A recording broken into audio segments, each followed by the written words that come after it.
A pergunta seguinte vai ser muito importante. Jesus, impostor ou Messias? Esta é uma pergunta muito importante porque este Jesus declara algumas coisas espantosas. Ele diz, por exemplo, eu sou o caminho, a verdade e a vida. Quantos vêm ao Pai? Ninguém vem ao Pai senão por mim. Isto é o que ele diz. E hoje, este Jesus está sendo marginalizado. E os críticos, sobretudo o que se chama de novo movimento da reforma, estão esmiuçando a Bíblia. Estão arrancando o coração do lado messiânico da Bíblia. Jesus, se nós quisermos ter uma unidade mundial de religiões, deve se tornar no mesmo nível que os demais. Não é isso? Ele não pode sobressair mais do que ninguém.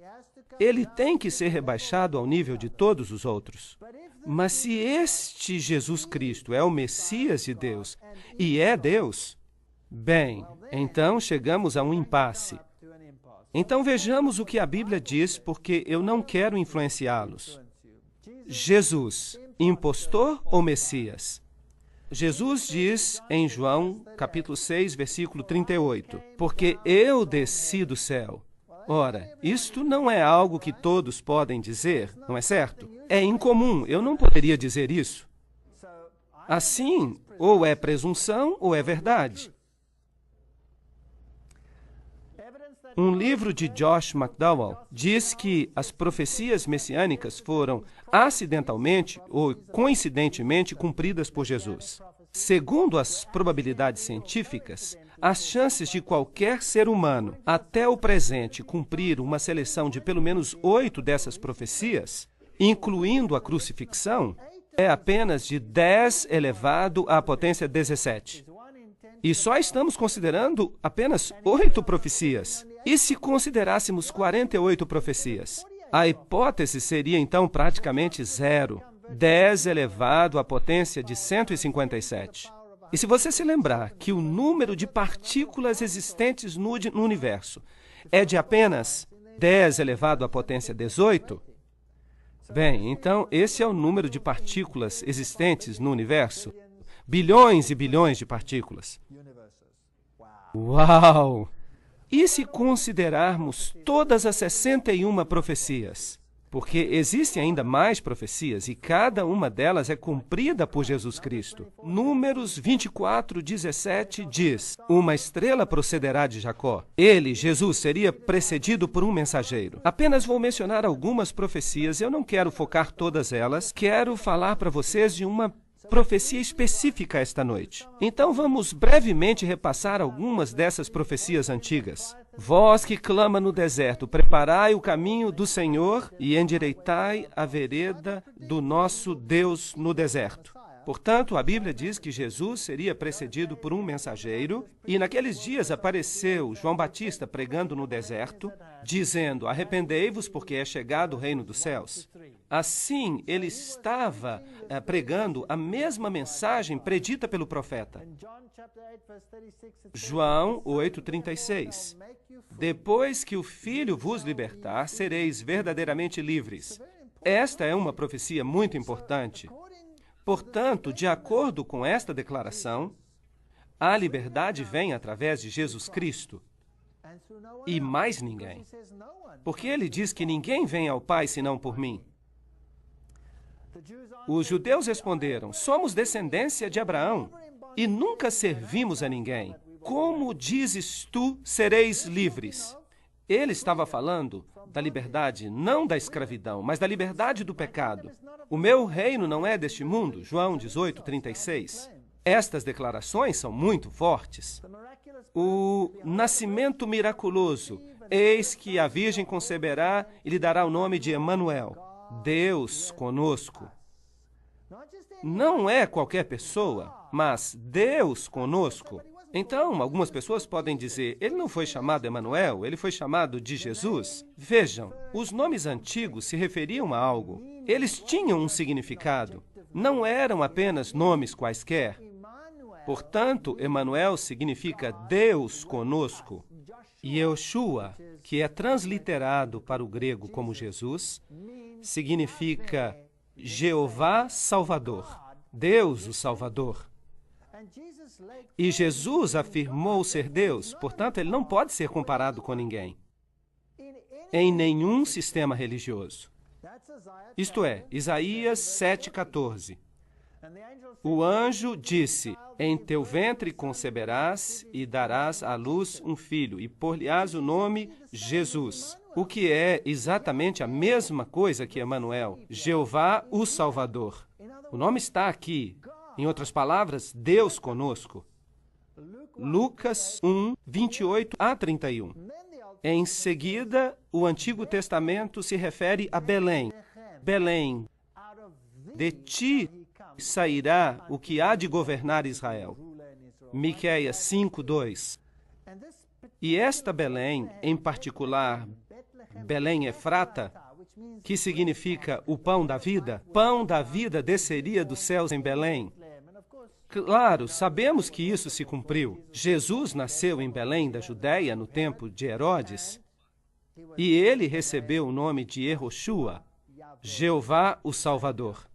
Jesus disse: porque o Senhor me ungiu para pregar as boas novas aos mansos. Esta é uma profecia do Antigo Testamento também, a restaurar os contritos de coração e a proclamar a liberdade aos cativos, a abertura de prisão aos presos e a apregoar o ano aceitável do Senhor, o dia da vingança do nosso Deus, e a consolar todos os tristes. Isaías 61, 1 e 2. Lucas 4, 18 e 19 nos diz que isso é exatamente o que Jesus declarou acerca de si mesmo. Fica claro que o Messias faria milagres, e os olhos dos cegos seriam abertos, e os ouvidos dos surdos seriam também abertos. Então, o homem coxo saltará como um servo, e o mudo cantará. E no Novo Testamento, Mateus nos diz, Lucas nos diz, que Jesus curava todos os tipos de doenças, ordenando que aos tristes de Sião se dê óleo em vez de cinzas, gozo em vez de tristeza, vestes de louvor em vez de espírito angustiado.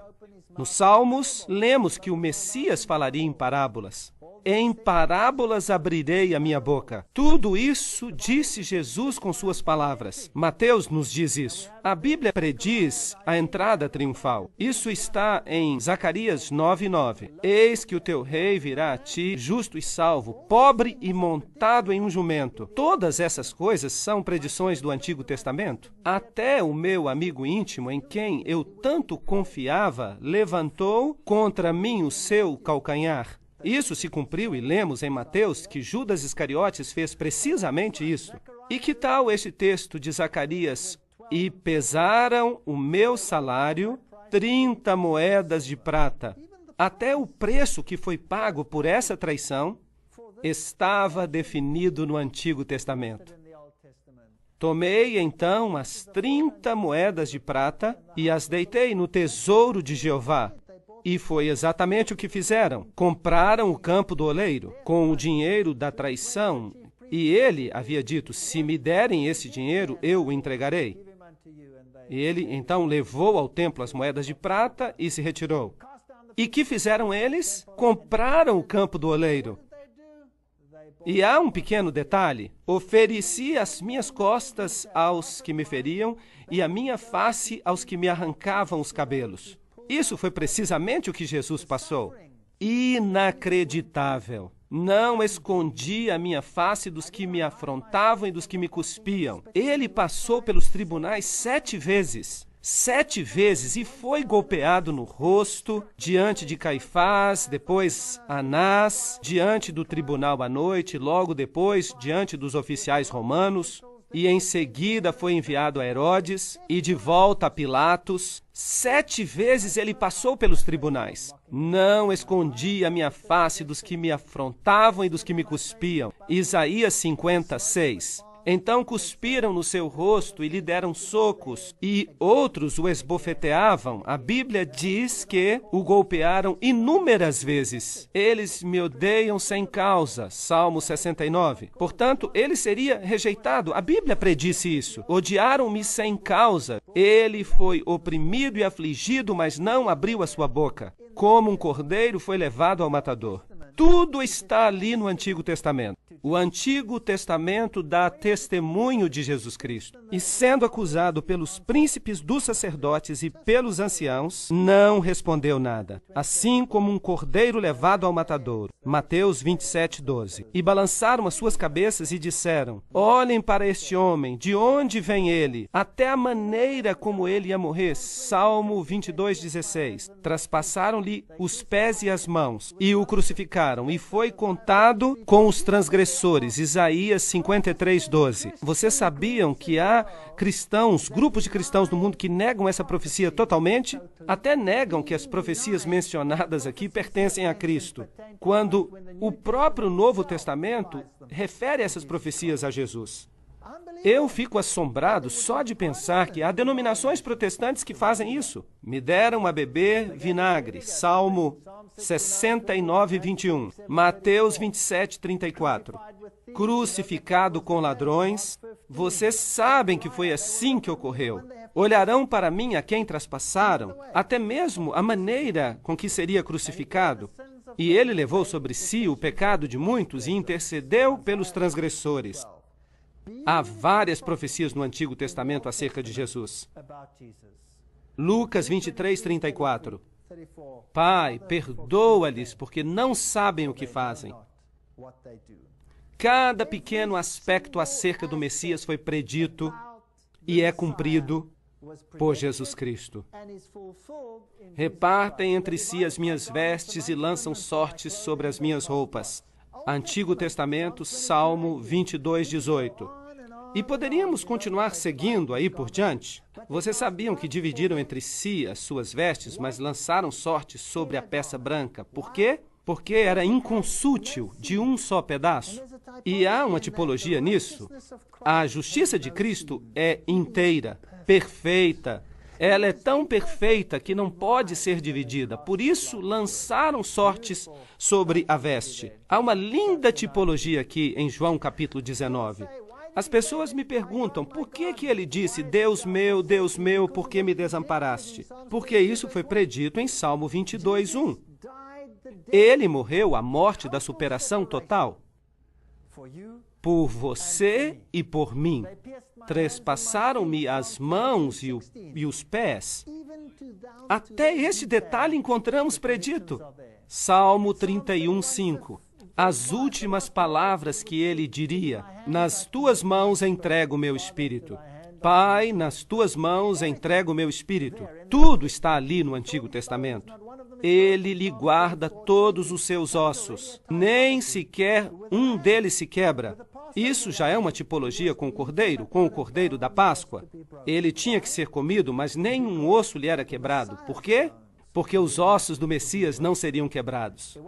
Era o dia da preparação e os judeus estavam com medo que ele descesse da cruz e escapasse. E não queriam ter que persegui-lo no dia de sábado. porque eles tinham muitas regras a respeito disso escritas no Talmud. Assim deram ordem para que quebrassem as suas pernas. É isso que o Novo Testamento diz, mas vindo a Jesus, perceberam que já estava morto e então não lhe quebraram as pernas, cumprindo a profecia, João 19, 32 e 33. E eles perfuraram o seu lado. Portanto, o local do seu nascimento está predito, a forma como nasceria está predita, a sua traição foi predita e a forma como ele haveria de morrer está predita, pormenorizadamente. Eu lhe dei apenas um esboço, não temos tempo para entrar nos detalhes, nas nuances, porque tudo é absolutamente espantoso. Aqui temos uma bela declaração. Cristo foi tratado como nós merecíamos para que nós pudéssemos receber o tratamento a que ele tinha direito. Foi condenado pelos nossos pecados, nos quais não tinha participação, para que fôssemos justificados pela sua justiça, na qual não tínhamos parte. Sofreu a morte que nos cabia, para que recebêssemos a vida que a ele pertencia. Pelas suas pisaduras fomos sarados. Uma linda declaração. Porque Deus amou o mundo de tal maneira que deu o seu Filho unigênito para que todo aquele que nele crê não pereça, mas tenha a vida eterna. Isaías 53 novamente diz: a sua sepultura seria com os ímpios. Muito interessante. E esteve com o rico na sua morte. Ele morreu entre os ímpios, mas um homem rico lhe deu a sua sepultura. Mateus 27, 57 até 60. Confiram essas declarações. A forma da sua morte, a forma como foi sepultado, tudo está lá no Antigo Testamento. Alguns críticos dizem: esperem um momento. Quem sabe ele não foi apenas um personagem histórico e os escritores do Novo Testamento tenham escrito isso simplesmente para fazer crer que ele cumpriu as profecias. Agora, eu espero que vocês percebam que os escribas e os fariseus, eles nunca entenderam as profecias. Porque se eles tivessem entendido as profecias, eles teriam aceitado o Messias, certo? Então temos aqui a teoria de que esses fatos foram alterados. Dizem que os indivíduos envolvidos, como Pilatos, não foram figuras históricas. Pois bem, eu tenho uma notícia para esses críticos. Há uma inscrição que foi encontrada e ela está em exibição em um dos museus de Israel com os nomes de Tibério e Pôncio Pilatos. Esses nomes estão lá, porque são personagens históricos. Vamos passar uma vista de olhos em alguns historiadores. Tácito, o historiador romano que viveu no ano 115 depois de Cristo, fala acerca da perseguição de Nero aos cristãos no ano 46 depois de Cristo e diz: Cristos, de quem o seu nome é derivado, foi executado pelas mãos de Pôncio Pilatos no reino de Tibério. Portanto, temos uma fonte extra-bíblica que fala acerca dessas coisas, como elas aconteceram. Também temos Suetônio, um historiador romano que escreve em 120 depois de Cristo e diz: como os judeus estavam constantemente fazendo distúrbios, lembrem-se que os cristãos eram considerados uma seita judaica e por isso estavam sendo chamados de judeus. Essas perturbações eram então inspiradas por Crestus e o imperador Cláudio os expulsou de Roma. O Talmud, que é a tradição judaica, diz que na véspera da Páscoa judaica eles crucificaram a Jesus de Nazaré. Portanto, há várias fontes fora da Bíblia e das Escrituras que confirmam que Jesus viveu. Jesus era sempre central, porque o Messias era o centro da religião de Israel. Se você olhar para o santuário que tinha que ser construído, cada objeto, cada parte do serviço que ocorria ali no santuário era uma referência a Cristo. A mais bela história do plano da salvação é representada aqui no sacrifício do Cordeiro, o qual representava o Cordeiro que tiraria o pecado do mundo. Se você entrar no santuário, você verá uma pia que representa as consequências de suas ações, onde se lavavam os pecados e os confessavam. Jesus Cristo é a luz do mundo, Jesus Cristo é o pão da vida, Jesus Cristo intercessor, Jesus Cristo misericordioso. Tudo está lá e é uma bela história, mas não temos tempo para entrar em todos os detalhes, mesmo na tipologia do sumo sacerdote, porque o sumo sacerdote representava Cristo. E era um símbolo, porque Paulo diz: nós temos um sumo sacerdote. Jesus Cristo, o único que entrou na majestade do céu. Hebreus 8, 1 e 2. Um sacerdote tal que está sentado à destra do trono da majestade no céu, ministro do santuário, do verdadeiro tabernáculo que o Senhor fundou, e não o homem. Este é um tema muito interessante, porque Cristo não entrou num santuário feito por mãos humanas, figura do verdadeiro, porém no céu mesmo, para agora comparecer por nós diante da face de Deus. Ele entrou no próprio céu. Hebreus 9, 24. Todo o Novo Testamento é uma tipologia das próprias ações de Jesus. Portanto, agora temos um problema. O mundo espera hoje que todos se reconheçam como estando no mesmo nível, sendo iguais. Mas a Bíblia diz que há somente um caminho para a salvação, e esse é por meio de Jesus Cristo. E que Jesus não era apenas mais um de muitos profetas deste mundo, mas era o Messias predito. Deus, aquele que viria do céu, para pagar o preço do pecado para a sua e para a minha salvação. E temos que ter uma opinião definida sobre esse assunto. Há uma profecia fantástica em Daniel que coloca este assunto para além de qualquer sombra de dúvida. Tanto assim que ela se tornou um pesadelo para aqueles que querem rejeitar a Jesus como Messias. Em Daniel, capítulo 8, temos também um trajeto ao longo da história, como fizemos no capítulo 2 de Daniel, no qual estudamos a cabeça e os braços de prata, e o bronze e o ferro. Mas aqui toda a história se repete, representada por animais. E você tem aqui um carneiro específico com 2 chifres, um maior do que o outro, e a Bíblia nos diz quem é. Não temos que adivinhar. E é uma referência aos medos e persas. E depois de falar desses 2 chifres, nos diz que um bode apareceu com um chifre notável entre os olhos. E, novamente, não temos que adivinhar. E Daniel, capítulo 8, nos diz que o chifre proeminente do bode representa o primeiro rei da Grécia. E então, quem era esse rei? O Alexandre o Grande. Não temos que adivinhar nada. A Bíblia nos diz precisamente o que cada símbolo representa. A Bíblia também diz que ele se aproximou do carneiro e atacou o carneiro e lhe quebrou os 2 chifres. A Medopérsia foi conquistada, portanto, o bode chega voando, colocando sobre o outro toda a sua força e lhe quebra os chifres.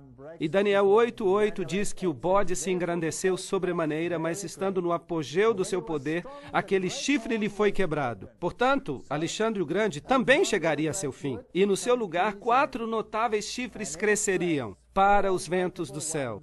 E nós sabemos que a Grécia acabou dividida em 4 regiões. É muito interessante. Havia 2 generais lutando pelo império, mas depois de todas essas batalhas, restaram então 4 regiões. E daí saiu um chifre que cresceu muito para o Oriente, para o Sul e para a Terra Formosa. E ele se engrandeceu a ponto de enfrentar o exército do céu. E ele lançou por terra alguns do exército de Deus, algumas estrelas, e os pisou. E ele se engrandeceu contra o grande príncipe do exército. E por isso foi tirado o sacrifício contínuo. A palavra sacrifício está escrita em letras cursivas, significando que ela não está presente no texto original. Na versão King James, em inglês, quando se escreve uma palavra em letras cursivas, significa que essa palavra não está no original. Portanto, podemos dizer que por ele o contínuo foi tirado, e o lugar do seu santuário foi lançado por terra. Agora, todo este santuário representava o Messias, e Roma foi quem crucificou o Messias. Vamos falar deste assunto com mais detalhes depois, mais adiante. Depois foi ouvido que um santo falava. Daniel estava, portanto, em visão, e ouviu um anjo falando com o outro. E disse àquele santo, aquele outro santo que falava, até quando durará a visão do sacrifício contínuo? A palavra sacrifício está acrescentada. A palavra contínuo é tamid em hebraico. Tamid era o fogo que estava sempre queimando. Quando os judeus viam este fogo que estava sempre queimando, eles sabiam que um sacrifício estava sendo feito em seu favor. Poderemos voltar a este tema mais tarde, em outra palestra, palestra e da transgressão assoladora para que sejam entregues o santuário e o exército, a fim de serem pisados. E ele disse, e agora nós temos um tempo profético, até 2.300 tardes e manhãs, e o santuário será purificado. Daniel 8, 13 e 14. Temos um tempo profético. Agora, não vamos lidar com esta profecia hoje. Estes 2.300 dias proféticos nós vamos explicar em uma outra palestra, em detalhe. Por isso eu não quero falar sobre isso agora em detalhes, mas precisamos ver que Daniel está se referindo aqui a um tempo profético definido. E eu quero ver apenas uma parte desse tempo profético, Daniel 8, 23 a 26. No fim do seu reinado, quando acabarem os prevaricadores, se levantará um rei feroz de semblante e será entendido em questões obscuras e se levantará contra o príncipe dos príncipes, mas sem mãos será quebrado. Ali, novamente, temos uma frase, sem mão. É incrível a profecia. Nós vamos explicar essa frase mais à frente e nós veremos quem vai estar no comando quando Jesus voltar. A visão da tarde e manhã é verdadeira, tu, porém, sela a visão, porque se refere a dias muito distantes. Isto é, se refere ao futuro. E ele disse, até 2.300 tardes e manhãs e o santuário será purificado. Aqui está uma visão que foi dada a Daniel e ele não a entende. Ele não entende nada, mas dizem a ele, não se preocupe, você não precisa entender isso agora, isso será revelado num futuro distante. E nós também não vamos tratar deste assunto nesta conferência, vamos tratar sobre isso mais tarde em outra palestra. E ele então está pensando sobre esta visão, ele não entende, ele está ali em pé, Daniel 8, 17, e ele veio até onde eu estava, e vendo, eu me amedrontei e caí com o rosto em terra. Daniel está em visão, e ele tem uma perspectiva desse ser celestial, e ele cai sobre o próprio rosto. Entende, filho do homem, porque esta visão será para o tempo do fim. Portanto, a visão diz respeito ao futuro, diz respeito ao tempo do fim. E há vários aspectos que preocupam a Daniel. E em seguida, em Daniel capítulo 9, do versículo 20 em diante, temos a explicação para uma parte da visão. Portanto, estando eu ainda falando na oração, o anjo veio voando rapidamente e falou comigo, dizendo, Daniel, e este é o anjo Gabriel, agora saí para dar-te sabedoria e entendimento. Agora o anjo vai explicar alguma coisa. Assim, nós queremos saber do que se trata. Ouçamos, 70 semanas estão determinadas sobre o teu povo e sobre a tua santa cidade. Quantos dias há na semana? 7. Então, 70 semanas seriam 70 vezes 7. Com esta multiplicação, chegaremos aos dias. Portanto, 70 semanas estão determinadas. E esse povo, eles são os judeus. E a tua santa cidade? Que cidade é essa? Jerusalém. Para cessar a transgressão e para dar fim aos pecados e para expiar a iniquidade e trazer a justiça eterna e selar a visão e a profecia para ungir o Santíssimo. Daniel 9, 24. Uma visão tremenda, uma profecia tremenda. Portanto, as 70 semanas estão determinadas, literalmente se diz cortadas, para, neste período de tempo indicado, todas essas coisas se cumprirem. Fim dos pecados, reconciliação pelas iniquidades, trazer a justiça eterna. Agora, quem é que faz isso tudo? Quem traz a justiça eterna? Quem pode trazer o fim do pecado? Somente Jesus. Temos aqui uma profecia messiânica. Agora, deixe-me dizer a vocês, os judeus estão muito aborrecidos acerca desta profecia. Escutem isto. Eu vou ler para vocês uma maldição rabínica e vocês poderão encontrá-la na Lei Talmúdica, página 978, seção 2, linha 28. Permitam-me ler. Os ossos das mãos e os ossos dos dedos se caiam e se decomponham, àquele que se volte às páginas do livro de Daniel para saber o tempo de Daniel 9, 24 a 27. E que sua memória desapareça da face da terra para sempre. Uau! Incrível! Esses homens estão falando sério? Concordam? Portanto, agora eu tenho que fazer uma pergunta para vocês. Vou fazer uma pergunta a vocês. Vocês estão dispostos a avançar a despeito dessa maldição? Porque se vocês forem calcular comigo o período de tempo descrito em Daniel, capítulo 9, 24 a 27, então essa maldição, teoricamente, poderá cair sobre vocês. Mas eu quero falar algo para vocês. Eu sirvo a alguém que é maior do que esta maldição e eu não tenho medo desta maldição. Eu sei por que eles têm esta maldição. Eles têm essa maldição porque se ela não estivesse aí, alguém poderia calcular o período de tempo e descobrir a quem realmente devem seguir. Vamos ler. Cortado, determinado, separado de 70 semanas cortadas da maior profecia para os judeus. 70 semanas são para os judeus. Agora vamos passar os olhos em profecia, um dia vale um ano. Uma semana são, portanto, 7 dias. Então, no princípio, dia-ano significa que a semana inteira vale 7 anos. Agora, eu posso dizer isso para você simplesmente de mim mesmo? Não. Isso seria uma arrogância. Por isso, vamos procurar um apoio bíblico. Ezequiel, capítulo 4, versículo 6. Um dia te dei por cada ano. Ele está falando em sentido profético. Números, capítulo 14, verso 34. Segundo o número dos dias em que espiastes essa terra, 40 dias, cada dia representa um ano. Portanto, vamos testar agora esse conceito. Temos o princípio dia-ano. Vamos ver onde o número de 70 semanas nos leva. 70 semanas são determinadas sobre o teu povo. 70 semanas. Bem, uma semana tem 7 dias, então, quanto é que temos em dias? 490 dias. E este é o resultado, então, dos 490 anos proféticos que estão cortados, determinados. Cortados do quê? Obviamente, dos 2.300 dias proféticos, dos quais falava Daniel. E isso, então, nos leva a 2.300 anos proféticos. 490 anos são separados para os judeus. Isso é o que significa. Bem, vamos analisar, então, um pouco mais longe. Bem, então, o santuário seria purificado no final desse período. Bem, mas agora eu vou tratar apenas desta parte da profecia, apenas das 70 semanas, para descobrirmos de que falava. Então precisamos saber quando começa esta profecia, certo?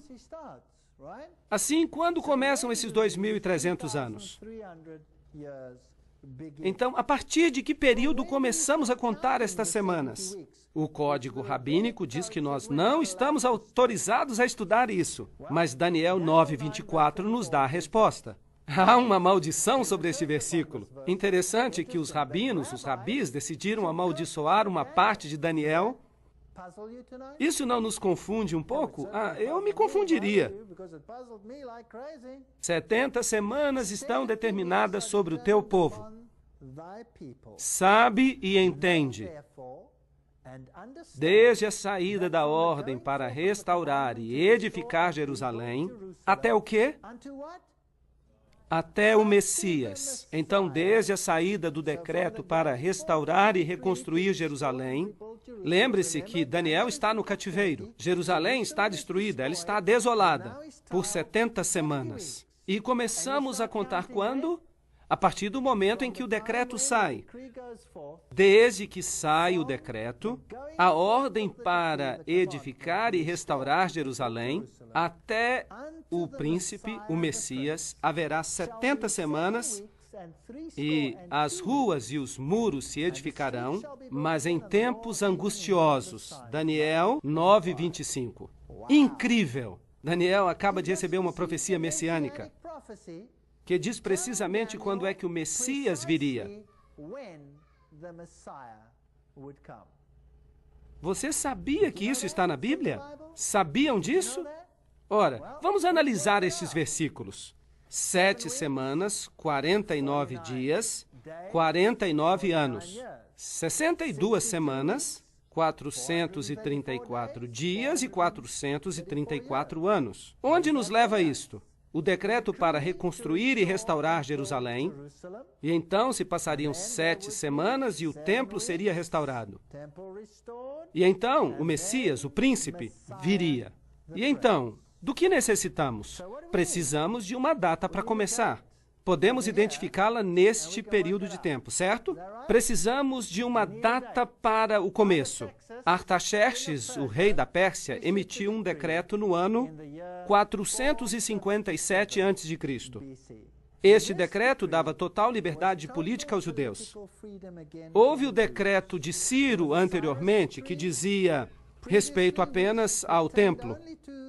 Mas este decreto de Artaxerxes, em 457 a.C., faz referência ao restabelecimento de Jerusalém. Aí está. Portanto, temos uma data de início. Então, 457 mais 483, que são os 49 somados a 434, isso nos remete ao ano 27 depois de Cristo. Agora, o que aconteceu, então, no ano 27 depois de Cristo? 69 semanas, 483, um dia por um ano, você se lembra? Então, vejamos este decreto. Esdras 7, 12 e 13. Artaxerxes, rei dos reis, ao sacerdote Esdras, escriba da lei do Deus dos céus, por mim se decreta que no meu reino, todo aquele que pertence ao povo de Israel, que quiser ir contigo a Jerusalém, vá. E este era o decreto. Por mim, Artaxerxes, rei dos persas, se decreta que todos os oleiros que estão além do rio, tudo aquilo que pedir o sacerdote Esdras, escriba da lei do Deus dos céus, prontamente se faça.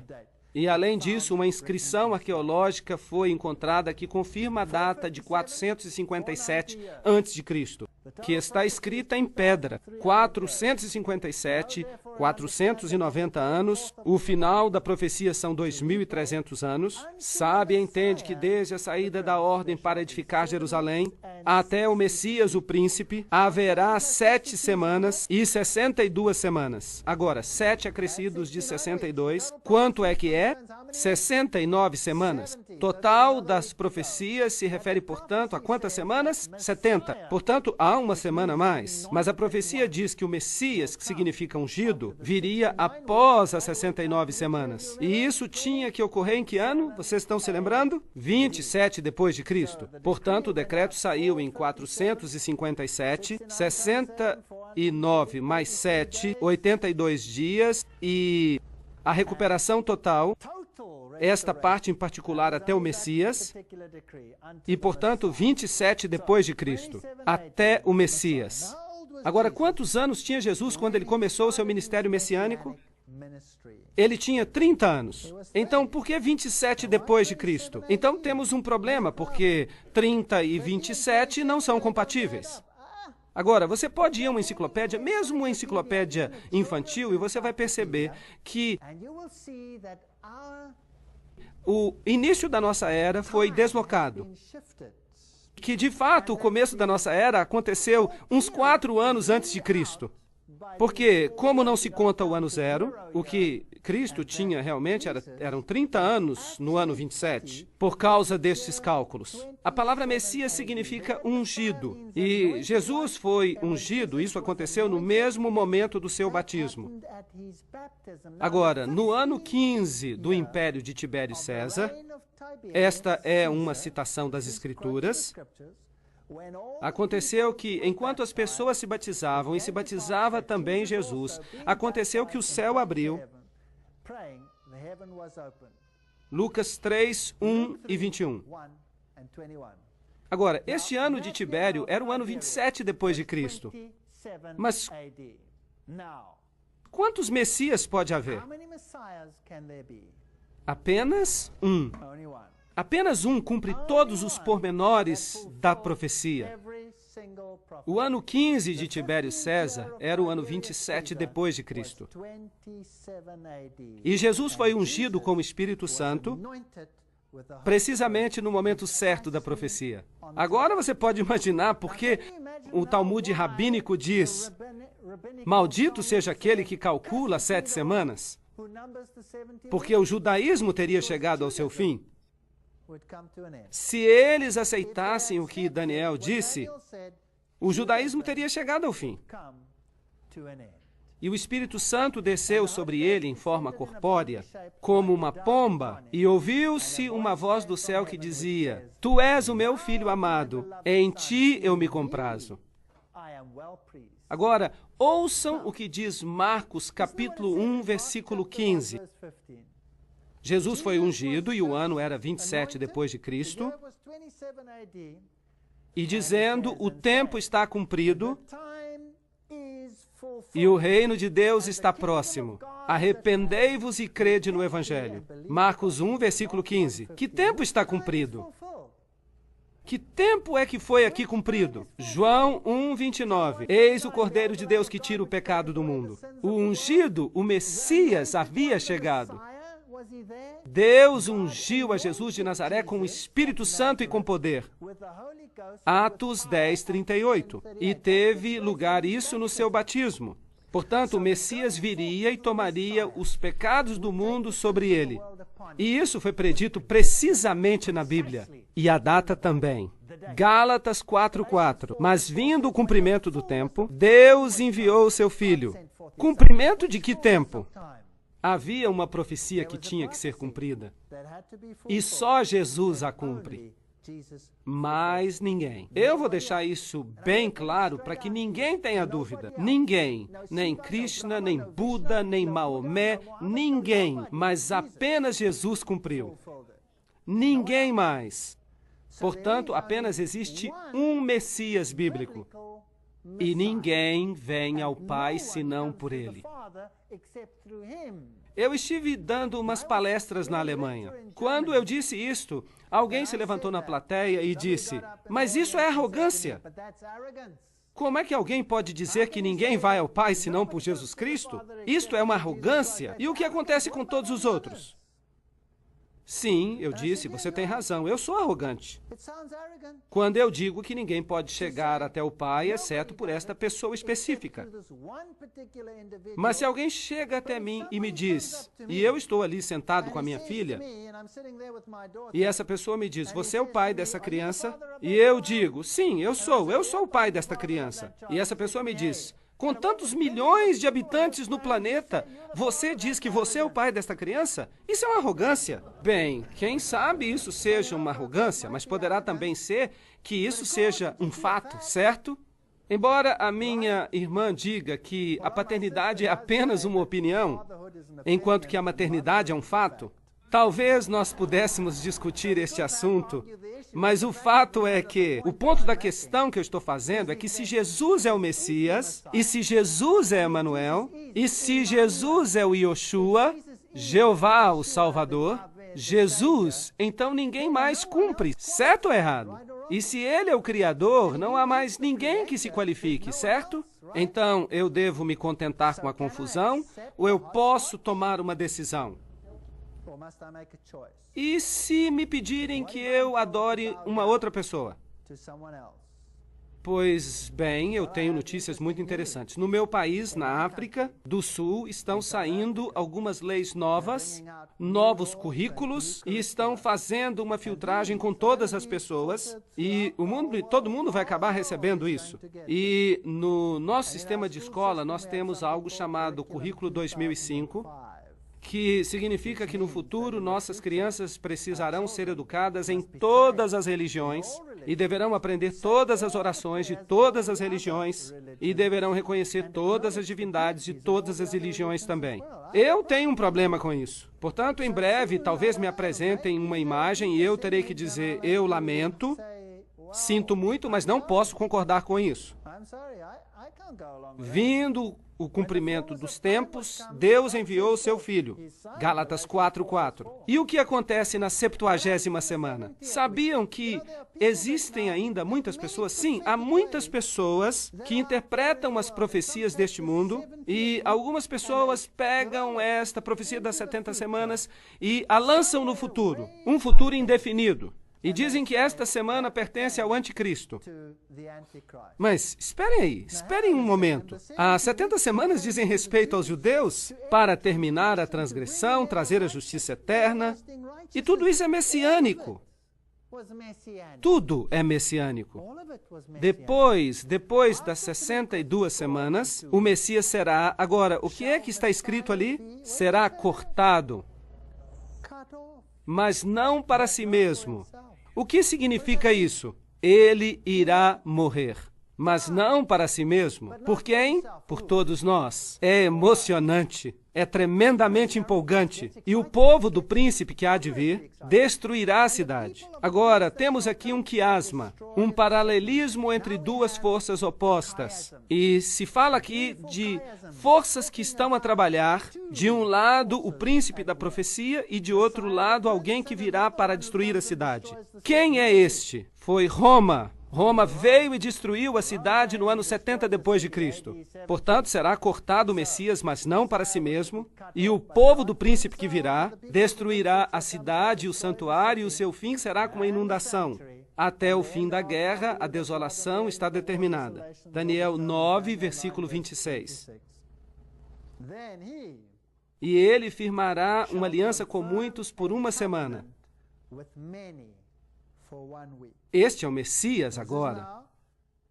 O outro governante, o Messias, e é assim que funciona essa forma de paralelismo quiásmico. Então, o Messias confirmará um pacto com muitos durante uma semana. Mas agora, por favor, notem isto. Na metade da semana fará cessar o sacrifício e a adoração. Uau! Como é que Jesus, o Messias, pôs fim ao sistema de sacrifícios? Ele se tornou o sacrifício. Ele se tornou o sacrifício, portanto, temos agora a 70ª semana. Amigos, por favor, pensem acerca disso. A 70ª semana ainda pertence ao Messias. Não pode ser atirada para o futuro, porque no meio dessa semana, a propósito, a metade de 7, quanto é que dá? 3,5. E por quanto tempo esteve Jesus ativo após a sua unção? 3 anos e meio. E no meio dessa semana, ele foi cortado, mas não por você ou por mim. Ele trouxe o fim ao sistema dos sacrifícios, porque ele se tornou o Cordeiro de Deus que tira o pecado do mundo. Não está certo?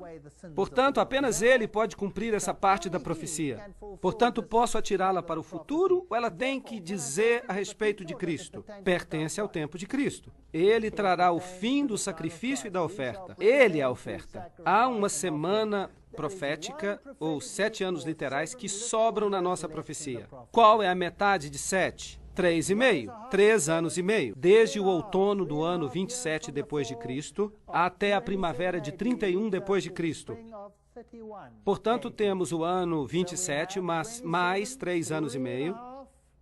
E o sistema de sacrifício dos judeus, simbolizado pelo templo, chega ao fim. O Messias seria cortado, mas não por si mesmo. É fenomenal. Esta antiga profecia aponta para Jesus e para mais ninguém.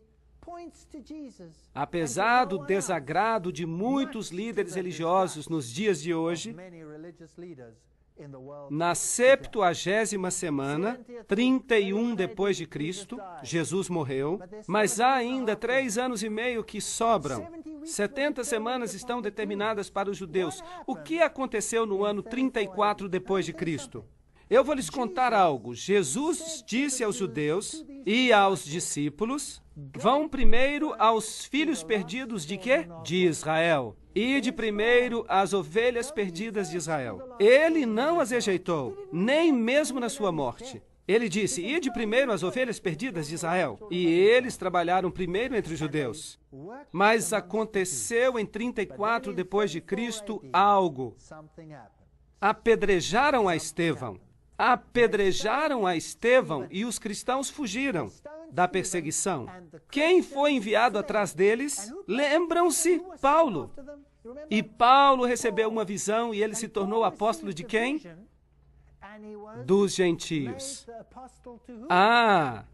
Pedro percebeu e através de uma visão de um lençol, que descia com coisas impuras e que estava sendo enviado a Cornélio, um gentio, e ele vai a Cornélio e lhe diz que Deus lhe havia mostrado em visão que ele não deveria chamar a nenhum homem de impuro. Sabem o que ele diz? É ilegal para um judeu associar-se com um gentio, mas Deus me mostrou em visão que eu posso me aproximar de você. Portanto, no ano 34 depois de Cristo, Estevão é apedrejado. A missão de que o evangelho deveria ser levado através dos judeus, pelos judeus, chega ao fim, e os gentios agora prosseguem com a mensagem. Eles pregam o Cristo ressuscitado. Não é interessante? E qualquer judeu que queira ser exortado a viver pode ser recrutado, enxertado, mas tem que reconhecer que Jesus Cristo é o seu Salvador pessoal. E, portanto, precisa tornar-se cristão. E se você está em Cristo, então você é parte da semente de Abraão. É assim que funciona. Cristo foi crucificado exatamente na hora certa, de acordo com a profecia, exatamente no momento em que a profecia disse que aconteceria. E no meio da semana, foi crucificado, mas ainda a misericórdia perdurou até que eles a rejeitaram totalmente. Não só rejeitaram a Cristo, mas também os seus seguidores. De acordo com a profecia de Daniel, o pacto de Deus com os judeus terminaria no ano 34 depois de Cristo. E daqui por diante teriam que ser enxertados à videira. Eles pregaram e foram rejeitados. Aqui na porta das ovelhas é por onde o trouxeram, onde o crucificaram. Queriam que ele viesse como Rei dos Reis e que destruísse os romanos, mas ele destruiu os seus pecados. De qualquer forma, eu ensinei a andar a Efraim, tomando-o nos braços, mas não entenderam que eu os curava. Oséias capítulo 11, verso 3. Atei-os com cordas humanas com laços de amor, e lhes dei mantimento. Como te deixaria, ó Efraim? Como te entregaria, ó Israel? Jerusalém, Jerusalém, quantas vezes eu quis ajuntar-te como a galinha o faz aos pintinhos, debaixo das asas, e não quisestes. Eis que a vossa casa vos será deixada deserta. E o tempo em que eles seriam os portadores da mensagem do Evangelho chegaria ao fim. E quando ia chegando, viu a cidade e chorou sobre ela, dizendo: Ah, se tu conhecesses também, ao menos neste teu dia, que a tua paz pertence, mas agora isso está encoberto aos teus olhos. Por quê? Por causa da dureza dos vossos corações. Porque virão dias sobre ti em que os teus inimigos te cercarão com trincheiras, e te sitiarão, e te estreitarão de todos os lados, e te derrubarão a ti e aos teus filhos, que dentro de ti estiverem, e não deixarão pedra sobre pedra. Lucas 19. Foi cumprido? Sim, que a sua casa seria deixada deserta, desolada. Portanto, o evangelho passou a ser levado agora pelos gentios. A propósito, o que significa deserto? Significa que sobra algo ou que já não há vida? Nada, absolutamente nada. No meio da semana, Cristo faria cessar o sacrifício. Esses versos dizem que o Messias morreria sendo crucificado no 14º dia do primeiro mês judaico, no ano 31 depois de Cristo. E cada detalhe foi cumprido por Jesus Cristo. Agora, notem isso. A Bíblia diz em Marcos 15:38 que o véu do templo se rasgou em dois, de alto a baixo, não de baixo até o topo. A partir do alto até embaixo. Quem o rasgou? Deus. Deus o rasgou. Agora, quando Deus rasgou o véu, o caminho do Santo para o Santíssimo foi aberto. Agora, isso significava que qualquer judeu podia ver o lugar santíssimo e viver.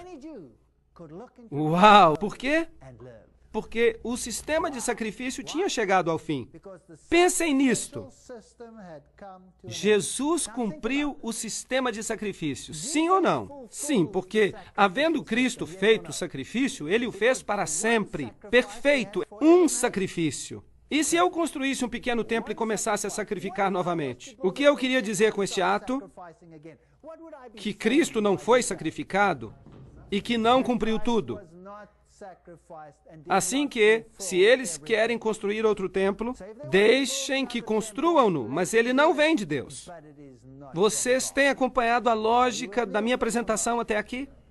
E o véu do templo se rasgou em dois de alto a baixo. Mateus 27:51.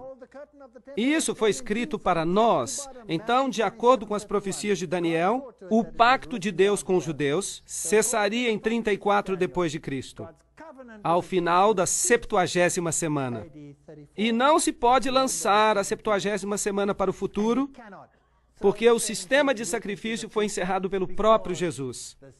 Portanto, ela se encaixa melhor no passado. Em 34 depois de Cristo, Estevão é apedrejado, os líderes dos judeus rejeitam o evangelho e este vai para os gentios. Gálatas capítulo 3, versículo 29, diz que se sois de Cristo, sois descendência de Abraão e herdeiros conforme a promessa.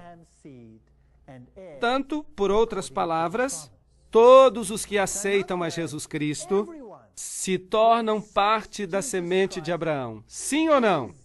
Paulo diz a semente no singular, o que significa que se refere a Jesus Cristo e nada mais. Porque em Jesus Cristo nem a circuncisão nem a incircuncisão tem virtude alguma, mas sim o ser uma nova criatura, e em todos aqueles que andarem conforme esta regra, paz seja sobre eles. E quem são estes? Os que aceitam a Cristo, são eles. Então, eu amo os judeus, eu tenho muitos amigos judeus. E diariamente eu oro com todo o meu coração para que eles aceitem o Evangelho. Espero que haja muitos judeus aqui hoje. Não estou querendo rebaixar os judeus, eu estou simplesmente explicando a profecia que aponta para Jesus. E ele me disse, até 2.300 tardes e manhãs e o santuário será purificado. E há mais coisas nesta profecia do que simplesmente isso. A purificação do santuário é uma festa judaica. E vamos vê-la mais à frente. É uma festa que se refere ao dia de juízo nos tempos do fim. Segundo a profecia, o fim do mundo, a profecia diz 2.300 anos mais tarde, e logo virá então a eternidade. Todos sabemos que esta terra foi julgada uma vez e destruída por um dilúvio. E todas as pessoas que não estavam na arca morreram afogadas. E da mesma forma, examinais as Escrituras, porque julgais ter nelas a vida eterna. E são elas que de mim testificam. João 5, versículo 39. Em Jesus temos vida. Em Jesus somos salvos. Em Jesus podemos entrar no reino. Em Jesus e mais ninguém. E se compreendermos esta profecia, então não poderemos ser enganados pelas coisas que vão acontecer no mundo. E quero alertar as pessoas deste país, as pessoas de todos os países do mundo, que esta confrontação decisiva vai ocorrer em breve. Mas se nós estivermos com o Senhor, ninguém se perderá. Obrigado pela atenção.